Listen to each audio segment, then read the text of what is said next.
هعمل لك النهارده احلى ماسك لوشك. حله على النار، حطي لي فيها شويه كركديه مطحون، عليهم شويه نشا وحبه لبن كده صغيرين، وقلبي قلبي قلبي كده لحد ما يغلي يبرد بقى، وحطي على وشي باظ. سيبك بقى من خلطات المطبخ دي وخليكي في المضمون. بعد بقى ما رجعتي من يوم طويل متربه ومبهدله، وشك عليه كل مشاكل الدنيا، مأكسد بهتان، عايزه تعملي كده روتين وتسترخي وتحسي ياه ان الدنيا لسه حلوه. اول حاجه هنعمل ايه؟ هنغسل وشنا بغسول ريجينكس. هو في حاجتين، اولا هو مزيل للميك اب مع غسول، فهينضف كل بشرتك جدا جدا جدا من غير ما ينشفها، لانه في احماض تقشير، فهيعمل تقشير خفيف كده للبشره وهيدي نضاره وهيعالج كل الاكسده دي. وفي كمان مرطبات عشان يرطب البشره، هو مناسب لكل انواع البشره. نضفنا بشرتنا، نعمل بقى ايه؟ نحط سيرم.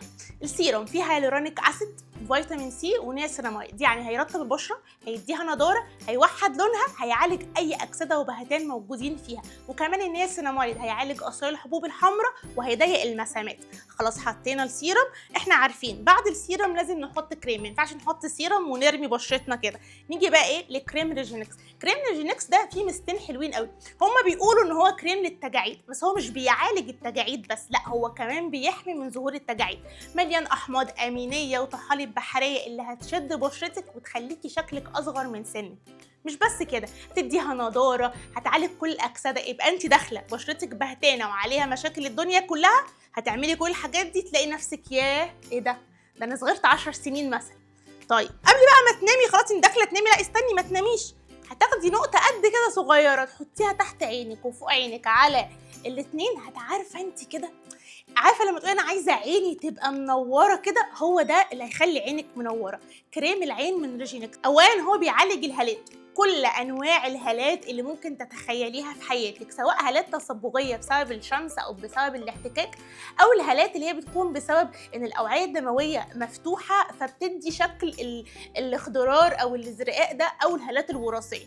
طيب ليه بيعمل الحاجات دي كلها؟ اولا هو فيه كافيين وفيتامين سي، دول بيفتحوا حوالين العين جدا، وكمان الكافيين بيكون قابض للاوعيه فبيقلل موضوع الهالات اللي هي الوعائيه او الهالات اللي بسبب الاوعيه الدمويه. في كمان هيالورونيك اسيد علشان يدي نضاره كده للعين، يخلي عينك منوره وفرش. نقطه واحده قبل النوم هتفرق جدا في شكل عينك، تصحي من النوم الصبح تلاقي عينك كلها نضاره وحيويه.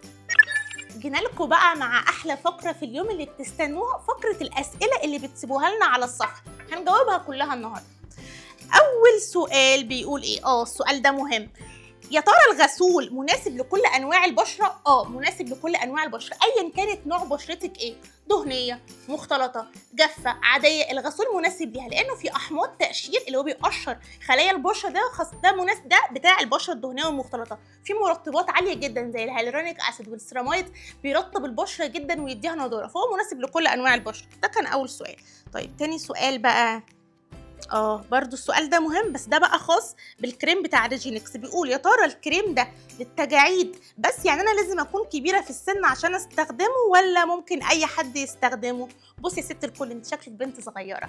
الكريم ده احنا بنقول عليه الام وبنتها والبنت وامها. يعني ايه ده؟ الكريم فيه طحالب بحريه زي ما قلنا، وفيه احماض امينيه، ده بيحمي من ظهور التجاعيد وبيعالج التجاعيد. يعني هو هيرطب البشره، هيديها نضاره، هيشدها لو عندك تجاعيد هيعالجها، ولو انت بنوته صغيره عايزه نضاره، عايز تحمي بشرتك من التجاعيد، خايفه بقى تكبري كده وتعجزي بشرتك تشد، لا ده هيقضي على الخوف اللي جواكي ده.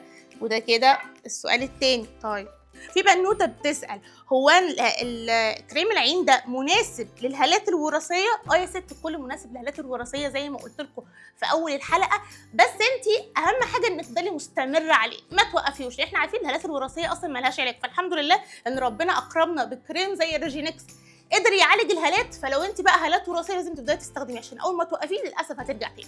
اخر سؤال بقى معانا، للاسف بنوته بتسال، انا مش عارفه اجيب ايه سيروم، يعني في سيرومز كتير قوي بنسمع عنها، هيالورونيك اسيد، فيتامين سي، نياسيناميد، طب انا اجيب انهي واحد فيهم؟ احنا الحل عندنا اهو. سيروم 3 في 1 فيه كل حاجة ممكن تتخيليها في حياتك، هيالورونيك اسيد وفيتامين سي ونياسيناميد. هيالورونيك اسيد عشان يرطب بشرتك ويديها نضارة، فيتامين سي عشان يفتح بشرتك ويوحد لونها، والنياسيناميد عشان يعالج الاحمرار اللي بيبقى في البشرة ويضيق المسامات وينظم افراز الدهون. فريجينكس ما خليتش اي حاجة ما حلتهاش، فعلا جمالك مع ريجينكس. واهم فقرة بقى واحلى فقرة، فقرة الجايزة. النهاردة في سؤال اللي هتجاوبه صح هنختارها من الكومنتات هتكسب مفاجأة وجايزة كبيرة قوي. ايه هو بقى السؤال؟ في مكون رئيسي او مادة فعالة مشتركة في الاربع منتجات دول، وانا فضلت اقولها كتير بغشش جوه كل منتج، اقول ده في مادة كذا وبتعمل كذا وبتعمل كذا، موجودة في الاربعة دول. اللي هتعرفها صح وتكتبها في الكومنتات تحت هتكسب جايزة كبيرة. اقول لكم تسهلوا على نفسكم ازاي؟ شوفوا الحلقة من اولها لاخرها وانتوا تعرفوا هو ايه.